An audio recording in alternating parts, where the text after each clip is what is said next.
یہ اللہ سے ڈرنے والے کیسے ہوتے ہیں؟ اللہ سے ڈرنے میں بہت سارے کام کرنے پڑیں گے، لیکن تھوڑی سی پہچان بتا رہے ہیں۔ تو پہچان کے طور پہ بتایا الذین ينفقون فی السراء والضراء۔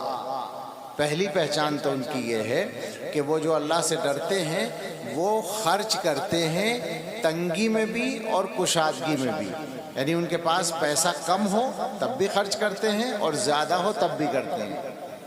اب آپ غور کریں کہ اللہ تعالیٰ جنت میں بلا رہے ہیں اور یہ فرما رہے ہیں کہ جنت ہے متقیوں کے لیے، اور متقی کون ہیں؟ جو خرچ کرتے ہیں پیسہ۔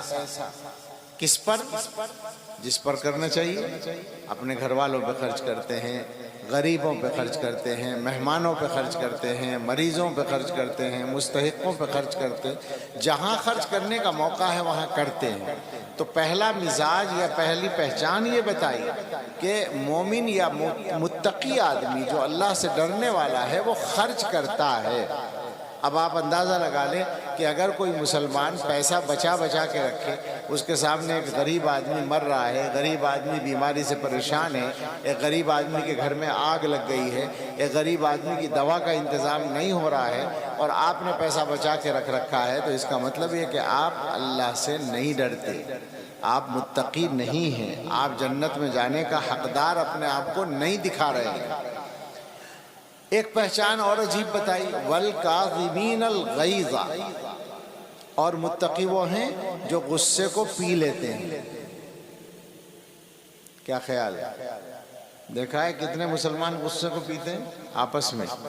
آپس میں جب لڑائی ہوتی ہے تو دیکھا ہے کوئی غصہ پینے والے لوگ؟ بہت مشکل سے ملے گا۔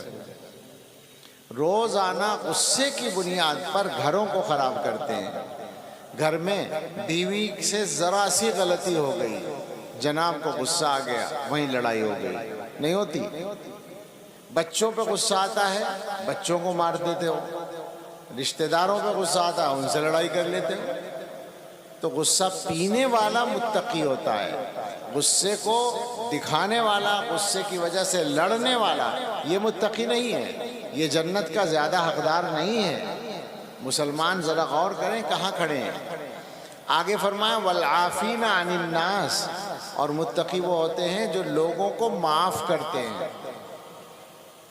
اگر کسی سے غلطی ہو جائے تبھی تو معاف کرنے کا نمبر آئے گا۔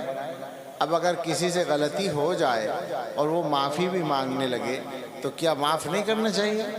لیکن زیادہ تر لوگ وہ ہیں کہ اگر وہ طاقت میں ہیں تو معاف نہیں کریں گے، کمزور ہیں تو معاف کر دیں گے، مگر طاقت والا معاف نہیں کرتا ہم میں سے۔ کتنی خراب بات ہے۔ اور آگے فرمایا واللہ یحب المحسنین، اور اللہ تعالیٰ اچھا عمل کرنے والوں کو پسند کرتے ہیں، احسان کرنے والوں کو پسند کرتے ہیں۔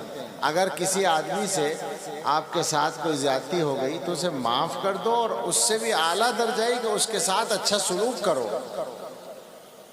یہاں پر مفسرین ایک واقعہ نقل کرتے ہیں کہ رسول اللہ صلی اللہ علیہ وسلم کے نواسے حضرت حسن یا حضرت حسین رضی اللہ عنہما، ان میں سے کوئی تھے، اور کھانا کھا رہے تھے۔ اب آپ دیکھیں کتنی بڑی شخصیت تھی، کھانا کھا رہے تھے، باندی کھانا لے کر آ رہی تھی، باندی بیچاری نوکرانی سے بھی نیچے اس کی حیثیت ہوتی تھی، وہ شوربہ لے کر آئی پیالے میں اور جلدی میں حضرت کے اوپر ہی گرا دیا اسے۔ آپ سوچیں آپ کی نوکرانی سے اگر شوربہ گرم گرم آپ کے اوپر گر جائے تو آپ کے غصے کا کیا عالم ہوگا، اور پھر اس کا کیا حال ہوگا اس نوکرانی کا۔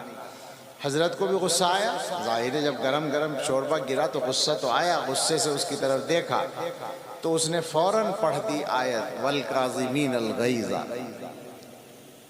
اللہ سے ڈرنے والے غصے کو پیتے ہیں، تو فوراً غصہ ختم ہو گیا۔ اس نے اگلا ٹکڑا پڑھ دیا والعافین عن الناس، لوگوں کو معاف بھی کرتے ہیں، تو حضرت نے ہنس کے کہا کہ چل معاف بھی کر دیا۔ اس نے آگے پڑھا واللہ یحب المحسنین، اللہ احسان کرنے والوں کو پسند کرتا ہے، کہنے لگے جو آزاد بھی کر دیا، غلطی کر کے آزادی مل گئی بجائے سزا ملنے کی۔ یہ مسلمان کا کردار ہے، یہ اللہ سے ڈرنے والوں کا کردار ہے، یہ جنت میں جانے کا جو حقدار ہے مسلمان، اس کا کردار ہے۔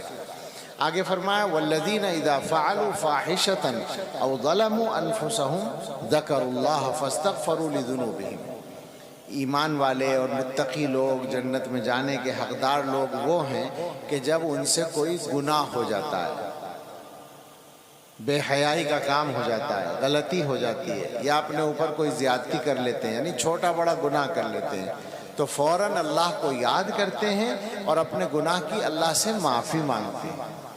یہ خاص بات ہے سمجھنے کی۔ ہم لوگ انسان ہیں، ہم سے غلطیاں ہوتی ہیں، لیکن غلطی ہونے کے بعد اللہ سے معافی تو مانگ لینی چاہیے۔ ہم معافی بھی نہیں مانگتے۔ یہ ایسا ہے جیسے کپڑے گندے ہونے کے بعد دھوتے بھی نہیں۔ اگر کوئی آدمی کپڑا گندا ہونے کے بعد دھوئے نہیں تو کیا ہوگا؟ اس کا کپڑا گندے پر گندا ہوتا چلا جائے گا، کالا ہو جائے گا۔ تو اسی طرح سے ہم لوگوں نے اپنا حال کر رکھا ہے، غلطیاں ہوتی ہیں، گناہ ہوتے ہیں، اور ہم ایسے ہی رہتے ہیں۔ تو کیسے جنت میں جائیں گے؟ تو بات وہیں جائے گی کہ اللہ تعالیٰ ہمیں جنت میں بلا رہے ہیں، مگر یہ چاہتے ہیں کہ صاف اور پاک ہو کر رہو تاکہ جنت میں آ سکو۔ جنت پاک لوگوں کی جگہ ہے۔ تو اللہ تعالیٰ یہ چاہتے ہیں کہ اچھا مسلمان وہ ہے جو اللہ کے بندوں کے ساتھ بھی اور اللہ کے ساتھ بھی صحیح معاملہ کرے۔